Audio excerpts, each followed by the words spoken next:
ouais haïtien pareil moi ou gen yon bagay la kay yo, m'a demandé est-ce que c'est un manque d'éducation ou bien c'est trop sous moun.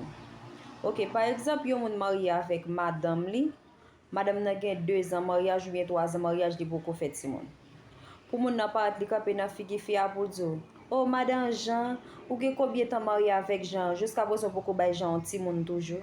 Est-ce que ça c'est question pour poser un moun? Est-ce que moun obligé entrer dans vie privée moun comme ça? OK? On ti jeune fille a plevé sous Katia là, la bat pour faire effort avec tête. Li kembe tête, li pa vle fait ti moun dans mauvaise condition. Ou rete là, oh même ou gen 30 ans, ou pas gen 35 ans, ou gen 20 combien de temps jusqu'à présent beaucoup fait ti moun toujours.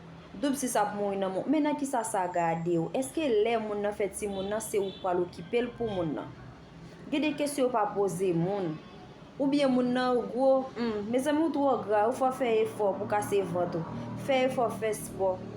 Moun nan cherche, mes amis madame rele souko. Jan de bagay sa yo pas di moun yo, faut nous éviter. Jan de bagay sa yo pas di moun yo, moun pas entrer dans la vie moun comme ça. Nous même haïtiens pareil, moi comment c'est faire effort. Gen des paroles pour nous pas di moun. Pas entrer dans la vie moun, pas poser moun n'importe question sur vie privée. Jan de bagay sa yo pas fait, surtout dans cause petite là. Bagay n'a di moun ou gen 30 ans, ou gen 25 ans. Ou gen combien de temps mariage ou pour faire ti moun toujours rele sou ko fò effort. Non. Coupez ça sec, pas di moun jan de bagay ça. Ça ne se fait pas.